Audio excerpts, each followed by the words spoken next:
and welcome to another episode. My name is Manny and this is Grubanny. Today, I'll be making pumpkin bars. Let's go to the United States of America. Alright, so the first thing we're going to have to do is make our egg replacement. I'll be using 2 tablespoons of ground flaxseed. Flaxseed mixed with water, if allowed to rest, would yield a slimy paste which can be used as an egg replacement. Of course you can use 2 whole eggs, but this is how I like it. Feel free to use eggs or egg replacements. So anyway, add about 2 tablespoons of ground flaxseed to 3 ounces of water. That's about 6 tablespoons of water.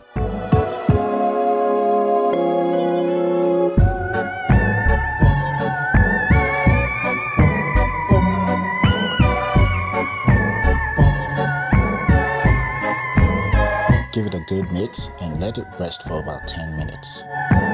Let's move on to our main ingredient, pumpkin puree. You can make it yourself or you can buy it at the store. Is mine homemade? Well, I'm gonna have to plead the fifth.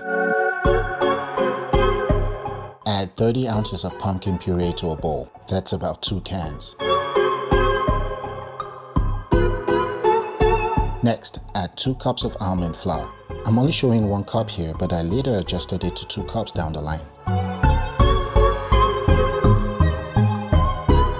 So our egg replacement is finally ready and I believe the consistency is good enough for me.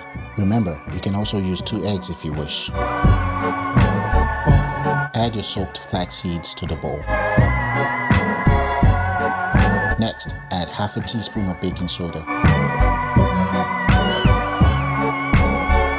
Add a 1/4 teaspoon of salt.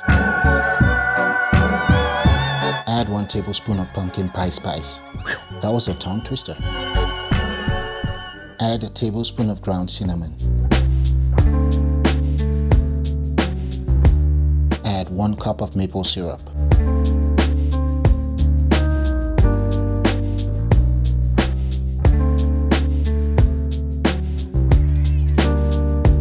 Add a tablespoon of pure vanilla extract. I'll be using almond milk because I like the nutty flavor it adds to my pumpkin bars, but you can use any milk you want. Add half a cup of almond milk.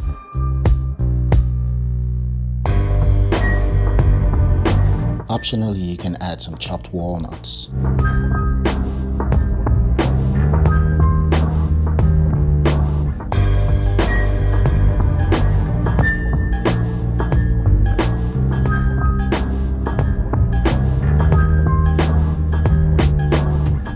Also optionally, you can add half a cup of chocolate chips, then give it a good mix.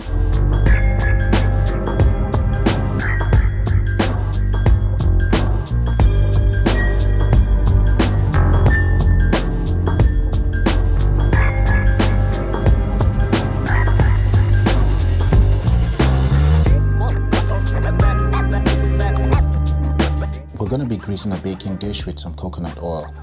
You want to make sure to grease the bottom and the sides as well. This will stop your pumpkin bars from sticking to the baking dish.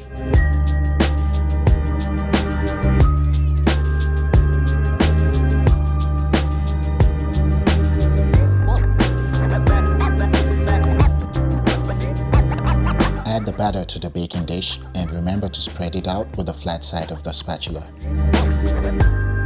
Now we're going to bake it in the oven for 45 minutes at 350 degrees Fahrenheit or 176 degrees centigrade.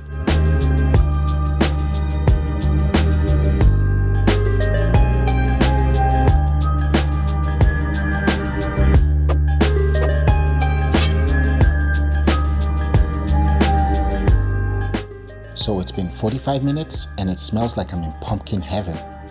You can dig in right away, but if your goal is to cut them into pumpkin bars, you need to let them chill in the refrigerator for about 10 hours.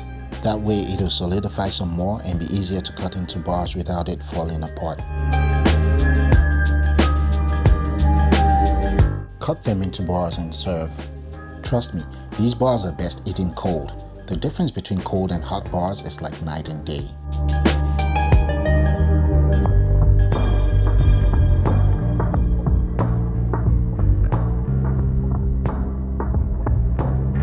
Optionally, you can serve them with some melted chocolate. If you would like to learn how to properly melt chocolate, click the link above.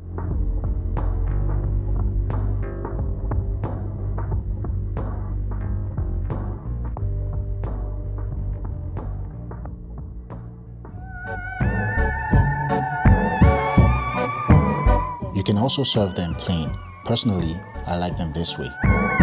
Oops, I think Casper the Friendly Ghost just moved that one. Happy Halloween, people. Thank you all for watching this video. Please don't forget to share it, don't forget to like it, and don't forget to subscribe to my channel. Also, leave a comment in the comment section below telling me what you made for Halloween. I'll see you all next week.